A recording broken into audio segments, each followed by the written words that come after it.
Dios les bendiga, bienvenidos a un nuevo programa de este canal llamado Palabra Viva. Mi nombre es Roxana Rodríguez y el día de hoy estaremos meditando en el capítulo 9 del libro de Esdras, bajo el tema Un avivamiento verdadero. Les invito a quedarse con nosotros.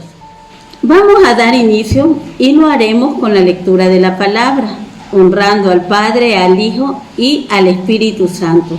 Dice de la siguiente manera: oración de confesión de Esdras. Acabadas estas cosas, los príncipes vinieron a mí, diciendo: el pueblo de Israel y los sacerdotes y levitas no se han separado de los pueblos de las tierras de los cananeos, heteos, fereceos, jebuseos, amonitas, moabitas, egipcios y amorreos, y hacen conforme a sus abominaciones, porque han tomado de las hijas de ellos para sí y para sus hijos, y el linaje santo ha sido mezclado con los pueblos de las tierras, y la mano de los príncipes y de los gobernadores ha sido la primera en cometer este pecado. Primero que todo, debemos conocer que Esdras fue considerado por el rey Artajerjes para conducir la segunda ola migratoria de israelitas que tenían que retornar a Jerusalén. La palabra del Señor dice que el viaje duró un poco más de 4 meses. Sin embargo, cuando Esdras llegó a Jerusalén, se encontró con la noticia de que el pueblo del Señor había tomado para sí mujeres extranjeras. Algo que llama la atención es que los primeros que habían incumplido la ley del Señor en cuanto a no tomar mujeres de los pueblos aledaños como esposas eran aquellos que tenían que poner el buen ejemplo en medio del pueblo.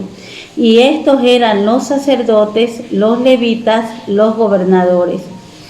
Dice la palabra del Señor que los levitas y los sacerdotes eran quienes debían conducir al pueblo a mantener su relación con Dios. Sin embargo, habían pasado por alto esta norma. Dice la palabra del Señor que cuando Esdras oyó esto, rasgó su vestido y su manto y arrancó pelo de su cabeza y de su barba y se sentó angustiado en extremo. Dice también que se juntaron a él todos los que temían las palabras del Dios de Israel a causa de la prevaricación de los del cautiverio. Mas Esdras estuvo muy angustiado hasta la hora del sacrificio de la tarde. Para todos aquellos que tenían conocimiento de la ley de Jehová o tienen conocimiento de la ley de Jehová, pueden comprender a dónde conduciría este pecado al pueblo del Señor. Recordemos que años atrás el pueblo de Judá había sido llevado cautivo a Babilonia por practicar este tipo de pecados. Ellos habían tomado mujeres extranjeras para sí y rendían culto a los dioses paganos a los que ellos adoraban. Dice la palabra del Señor que varias veces les advirtió el Señor, pero ellos inobservaron esta advertencia hasta que cayeron en el cautiverio. El pueblo de Israel tal vez no se había dado cuenta de lo que estaba haciendo. Tal vez había normalizado esta práctica en medio de ellos. Recordemos que el retorno de Esdras se da 80 años después del retorno con Zorobabel. El versículo 5 dice: y a la hora del sacrificio de la tarde me levanté de mi aflicción, y habiendo rasgado mi vestido y mi manto, me postré de rodillas y extendí mis manos a Jehová mi Dios. Esta postura de Esdras daba a notar que él tenía una gran tristeza dentro de sí. Dice también el versículo 6: y dije, Dios mío, confuso y avergonzado estoy para levantar, oh Dios mío, mi rostro a ti, porque nuestras iniquidades se han multiplicado sobre nuestra cabeza y nuestros delitos han crecido hasta el cielo. Desde los días de nuestros padres hasta este día hemos vivido en gran pecado, y por nuestras iniquidades nosotros, nuestros reyes y nuestros sacerdotes hemos sido entregados en manos de los reyes de las tierras, a espadas, a cautiverio, a robo y a vergüenza que cubre nuestro rostro como hoy en día.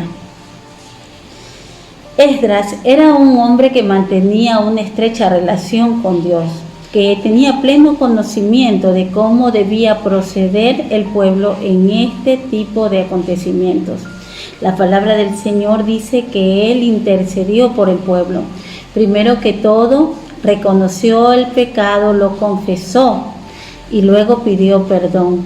Aún él se incluyó dentro de la lista de los pecadores. Dice la palabra del Señor en el capítulo 10, versículo 1, que mientras oraba Esdras y hacía confesión llorando y postrándose delante de la casa de Dios, se juntó a él una multitud muy grande de Israel, hombres, mujeres y niños, y lloraba el pueblo amargamente.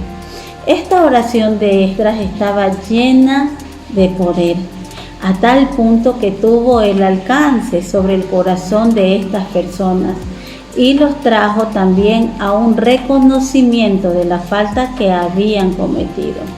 La palabra del Señor dice que esta era una prevaricación y la prevaricación es considerada una falta grave. El trabajo de Esdras llevó al pueblo de Israel a un verdadero avivamiento. Este avivamiento vino a partir de un reconocimiento.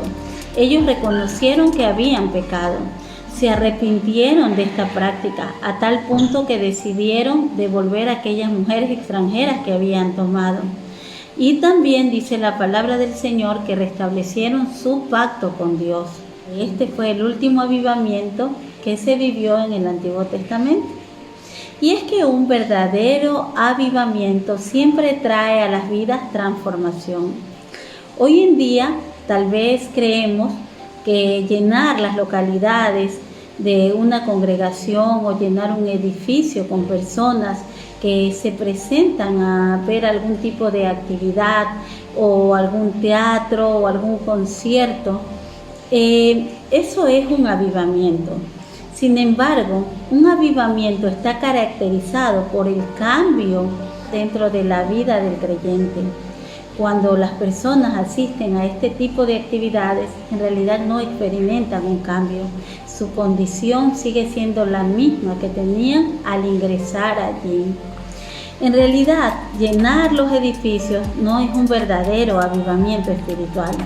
El verdadero avivamiento espiritual es conservar y guardar la palabra de Dios. No es ruido, no es fiesta, ni son impresionantes actividades.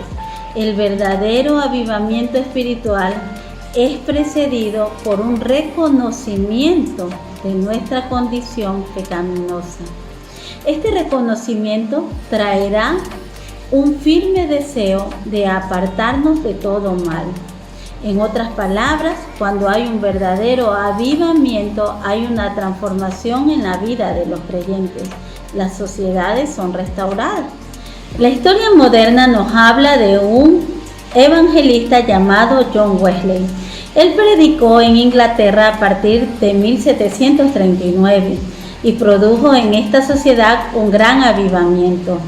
Wesley volcó el corazón de millones de personas a escudriñar y a estudiar las Sagradas Escrituras.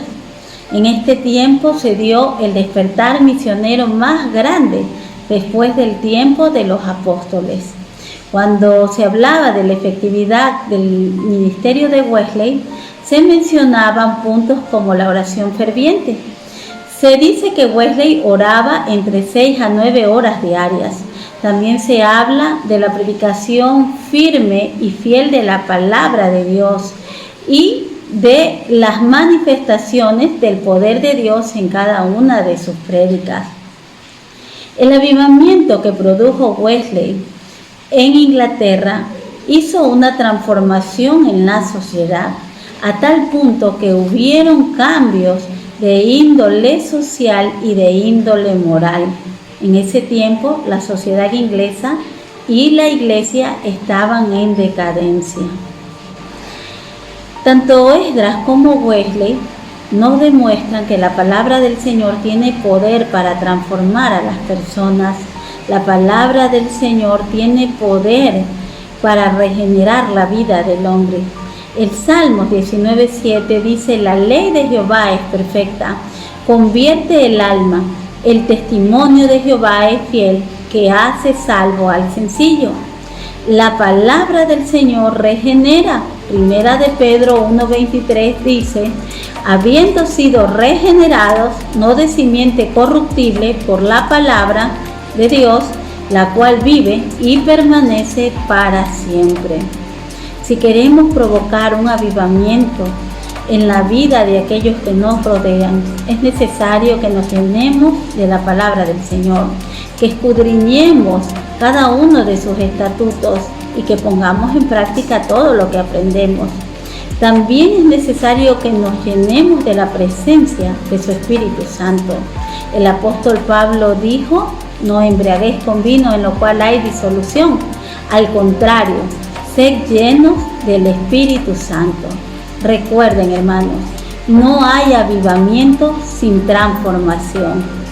Esto es todo por hoy.